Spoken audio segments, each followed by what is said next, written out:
इस साल होली के त्योहार से पहले बाजार पिचकारियों, रंगों और गुलाल से गुलजार है। हर किसी की दिलचस्पी इस बात में जरूर होगी कि आखिर रंगों के इस त्योहार की शुरुआत कैसे हुई। मशहूर इतिहासकार प्रोफेसर इरफान हबीब और अलीगढ़ मुस्लिम विश्वविद्यालय की उर्दू अकादमी के पूर्व निदेशक राहत अबरार होली के सफर को याद दिलाते हैं। इरफान हबीब के मुताबिक पिस्टल लगी हुई सिरिंज जैसी पिचकारी का इस्तेमाल उत्तर भारत से पहले दक्षिण भारत में पहली बार किया गया था।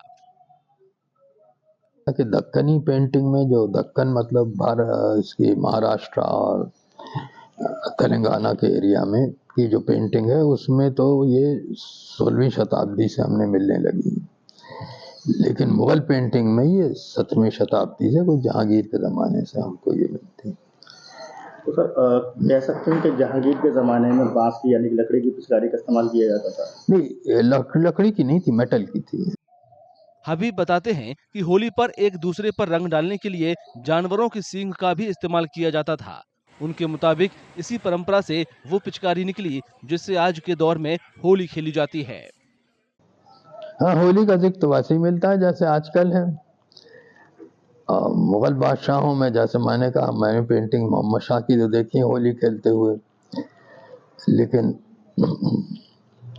अकबर और जहांगीर के ज़माने में क्या होता है कह नहीं सकते। आमतौर से यही होता था कि राजा महाराजाओं के इस पे पाथे पर रंग उनके जो दरबारी होते थे लगा देते थे। वहीं अबरार बताते हैं कि कैसे मुगलों ने हिंदुस्तानी पूजा पाठ और रीति रिवाजों को अपनाया। अहद मुगलिया में उन्होंने पूरे हिंदुस्तान की रस्में, रीति रिवाजों को अपनाया। यही नहीं बल्कि बहुत सी जगह तो ये तक हुआ, बहादुर शाह जफर ने भी और फिर उसके बाद अलीगढ़ में भी सर सैयद ने गाय के गोश्त पर पाबंदी लगा दी थी, गाय की कुर्बानी पर पाबंदी लगा दी थी। हालांकि सरकारी तौर पर कोई पाबंदी नहीं थी, उसके बावजूद। राहत अबरार ने रूमानी शायर मौलाना हसरत मोहानी का जिक्र किया, जो स्वतंत्रता संग्राम सेनानी थे। उन्हें इंकलाब जिंदाबाद जैसे शब्द गढ़ने के लिए जाना जाता है।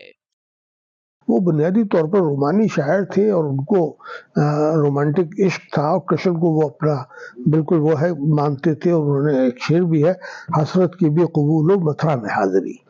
तो वो उनके यहाँ रंगों का कोई वो नहीं है कि जो ठीक है होली का रंग है, अब जो जोहर की नमाज का वक्त हो गया तो नमाज भी पढ़ रहे हैं। तो क्योंकि मौलाना भी थे वो, मौलाना हसरत मोहानी, और फ्रीडम फाइटर थे। इंडिया की जो कॉन्स्टिट्यूशन है उस पर उनके दस्तखत मौजूद है। हसरत मोहानी के साहित्य में भगवान कृष्ण के लिए अपार प्रेम और श्रद्धा साफ तौर पर दिखती है। होली का त्योहार इस साल 25 मार्च को मनाया जाएगा।